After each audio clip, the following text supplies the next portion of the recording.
ልብ አንጠልጣይ የሆነ የፍቅር ታሪክ የህልም ባሌን ባገኘሁት። ጸሐፊ ፎዚያ ሙሐመድ። ክፍል 6። አሰላሙ አሌይኩም ወራህመቱላሂ ወበረካቱ። ውድና የተከበራችሁ የቻናሌ ቤተሰቦች ሰላም፣ እንዴት ናችሁልኝ? እኔ ደህና ነኝ አልሐምዱሊላ። እንዴት ተለመደው ወደ ቻናሌ በአዲስ ቪዲዮ ተከስቻለሁ። ቪዲዮ ስትጀምሩ ላይክ ማድረጋችሁን አትርሱ። ቆይታችሁ ከኔ ጋር ይሁን። ሰዓቱ መሽቷል፣ ግን የሰው ትርምስና ግርግር የቀን ያህል ሆኗል። አዳርም አይተኙም። ሴቶቹ ወጥ ሲሰሩ፣ ወንዶቹ ሴቶቹን ሲጠብቁ ያድራሉ። እኛም መኝታ ቤት ገብተን የሙሽራ ቀሚስ እየለበስን በማን ላይ ያምራል ብለን ፍክክር ይዘናል። ሁኔታችን አሳቃትና ኤክሩ ሁላችሁም ታምራላችሁ የኔ ውቦች። አሁን ግን እንተኛ፣ መሽቷል። ነገ ጠዋት መነሳት አለብን ብላን እኔና ኢክሩ አንድ ላይ ነቢ ከሀዩ ጋር አብረው ተኙ። በተኛንበት ሆነን ስናወራ እኩለ ሌሊት ደረሰ። ኢክሩ በሀሳብ ተጓዘች። ኢኩ ትተሽኝ የት ሄድሽ ብዬ ከሀሳቧ አባነንኳት። ነገ እኮ በዚህ ሰዓት ከአኑ ጋር ነኝ አለች። ግን አስባው ሳይሆን ድንገት ከአፏ አምልጦ እንደሆነ ማፈሯ ያስታውቃል። የነገው የአኗር አዳር አስጨንቋታል። ሀሀ በይ ነገ ሲደርስ ትናንት ኢማን ጋር ነበርኩ እንዴቴ አደራ አልኳትና ተሳስቀን እኔ ትቻት ተኛሁ። እክሩ ግን ሀሳቡ ያስተኛት አይመስለኝም። ጠዋት ስንነሳም ሰው አሁንም እንዳለ ነው። የእነ ኢክራም ቤት በሰው ተጨናንቋል። ስለዚህ ሙሽራው አንዋር መጥቶ እስኪወስዳት እኛ ቤት እንድትቆይ ተስማምተን ወደ እኛ ቤት ሄድን። ሁሉንም እንደምንፈልገው አረግን። ከጨረስን በኋላ በየተራ ሻወር ወሰድን። መዘጋጀት ጀመርን። ወደ 4 ሰዓት አካባቢ ጓደኞቿ አጃቢዎቿ መምጣት ጀምረዋል። ቤቱ ሞቅ ሞቅ ማለት ጀመረ። የምሳ ሰዓት እስኪደርስ በጅባስ ድምፁን ከፍ አድርገን ነሽዳውን ለቀቅ ነው። የምሳ ሰዓት ደረሰ። አጃቢዎቹ ምሳ እየበሉ ወደ ሙሽሪት መምጣት ጀምረዋል። የጀማዓ ልጆች የተሰባሰቡ ጅባሱን አቆምነውና በዱቤ ታጅበን በራሳችን ነሽዳ ማለት ጀመርን። እየተቀያየርን እስኪ ሁላችሁም ትዳር ግቡበት፣ አታዩም እኮ እንዳማረባት ዘንድሮም አጃቢ ካቻምናም አጃቢ፣ እጣችንን አውጣው ያረቢ ያረቢ፣ ኩሉም አልኳልም ሰላም አላ፣ ኩሉም አለምኒ ሰላም አላ፣ ኡስታዝ አቡበክርን ሰላም አላ፣ ባየሁበት አይኔ ሰላም አላ። ይህ ግጥም የምንጠቀመው አቂዳችንን ለመግለጽ ነው። ምክንያቱም ሀገራችን ኮምበልቻ የአህባሾች ዋና መፍለቂያ በመሆኗ ምክንያት በተሳሳተ አቂዳ ማህበረሰቡን በጥሜት ጎዳና አስገብተው ከነሱ አቂዳ ውጭ ያለን ሰው ውሃብይ ነው፣ ካፊር ነው፣ የእነሱ ኢባዳ የማስመሰል ነው፣ አላህ አይቀበለውም ብለው በአላህ ላይ ድንበር ሲያልፉ ይስተዋላል። የባሪያን ስራ መርማሪና አዋቂ እራሱ አላህ ሆኖ ሳለ እነሱ ግን አላህ አይቀበላቸውም ብለው ደምድመዋል።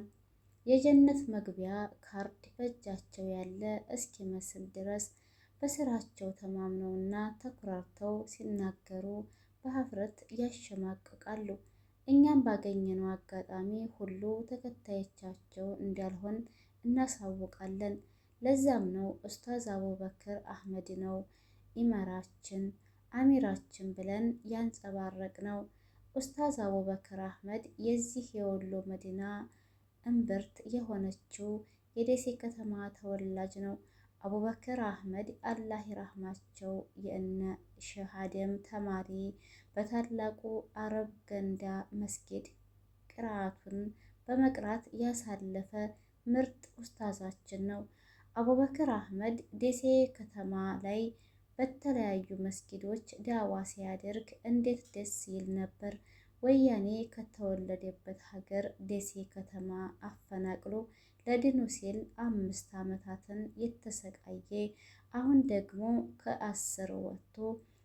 ደግሞ ከእስር ወጥቶ በፊት ያሰቃዩኝን ግፍ የሰሩኝን አውፍ ብያለሁ ያለ የምናከብረው ወሎዬ የውቧ ከተማ የወሎ እንብርት የደሴ ከተማ ልጅ ነው አቡበከር አህመድ።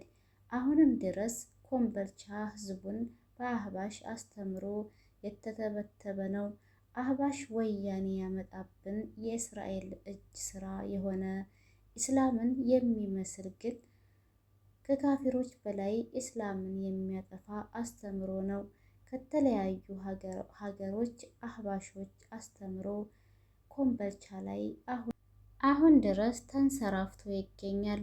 ሰው አህባሽ 7 ዓመታት አስተምሮቱን ሲያስፋፋ ሙስሊሙ ያተረፈው ጫት መቃም እንጂ መስጊድ ሲገነባ፣ የኢስላም ትምህርት ቤት ሲገነባ፣ ቁርአን ሐፊዝ ሲመረቅ አላየንም። ይህ ማለት ሙስሊሙን ለማዳከም ኢስላምን የመሰለ ግን ውስጡ ግን ኢስላምን ለማጥፋት የተነሳ አመለካከት የአህባሽ አመለካከት ነው። መቼም አላህ ጌታችን ድኑን እንደሚጠብቀው በቁርአን ራሱ ነግሮናል እንጂ በእነሱ ክፋትና ሀሳብ ቢሆን አህባሾች ድኑን አበላሽተውታል። 44 ነጥብ። አሁን ከእናቶች መልእክት ደረሰን። ባሏ ከመምጣቱ በፊት ጥፍር ትቆረጣለች። ወደ ዳሱ ኤክሩን ይዘን ገባን። ረከቦት ተዘርግቶ ቡና ተፈልቶ ዳቦ ተጋግሯል። ኤክሩ ጥፍሯን የምትቆርጣት አግብታ ያልፈታች እናቶች ናቸው። አግብተው ያልፈቱ እናቶች ናቸው። ጥሩ ገድ ነው ይላሉ። ሳሩን ወተት ውስጥ እየከተቱ የኤክሩን እግር ይቀቧታል። ለወጉ ያክል ጥፍር ይቆረጣል። ከዛ በኋላ ዳቦውን ወገቧ ላይ ይቆርሱትና እናቶች ይመርቋታል። ኤክሩ ጥፍር እስክትቆረጥ በነሽዳ እናጅባታለን። ከስንዴ እንክርዳድ ይለቀምለታል። ከውሃ አረንጓዴ ይገፈፍለታል። አሁን ከኤክሩዬ ምን ይወጣላታል? ከቅጠሎች ሁሉ ኮባ ሰፊ ነው። አሁን የኤክሩ ምኗ ክፉ ነው? የኤክሩዬ እናት ውጭ ተከሰሻል። ይችን መሳይ ቆንጆ ማን ውለጅ ብሎሻል? የኤክሩዬ እናት ነይ ውጪ ከጓዳ ሷሊህ የወለደ አያጣም እንግዳ። ጥፍር ቆረጣ አልቆ ወደ ቤት ተመልሰናል። ወደ 9 ሰዓት አካባቢ አንዋሪ ከነአጃቢው ከደሴ ከተማ መጣ። በወጣት የታጀበው ብዙ ግሩፕ ያሉት ሚዜዎች አንድ አይነት የተለያዩ የለበሱ ሚዜዎች። አሁን እኔ ብሞት አንድ ሞት ነው ወይ? የትዳርን ሀያት አንድ ቀን ሳላይ የተኛው ጾምሽ ነው የተኛው ዱዓሽ?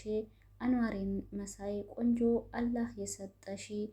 ያገባም አገባ ያላገባም ገባ ሚዜው ብቻ ቀረ ሻወር እየገባ።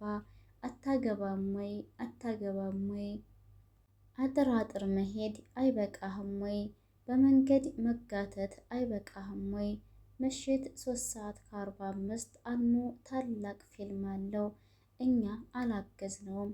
የኛ ሙሽሪት አላህ የሆነሽ አንዋሪ ስልጡን ነው ሽሮ አይበላልሽ።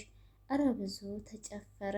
ከዛ ቁጭ በሉ ተብለው አጃቢው ተቀመጠ። ለሚዜዎቹ ለሙሽሮቹ ዶሮ ወጥ ቀረበ። ለአጃቢው ሁሉም በሉ የዶሮ ማንሻ ተብሎ 600 ብር ተቀበልን። ይህ የወሎ ባህላችን ነው። ወለየነት መገለጫችን ነው። አኑ ከበሉ በኋላ አጃቢው በዱቤ መጨፈር ጀመሩ። ልጅቱን ስጡን አሉ። ነሽዳ ከአንዱ አጃቢዎች ጀመረ። ሲወለድ ነቢ ሙስጠፋ የሸይጣን ድራሹ ጠፋ መርሃባ። ሲወለድ አይኑን ተኩሎ የሳመ ያንቱን ተኸሻ መርሃባ።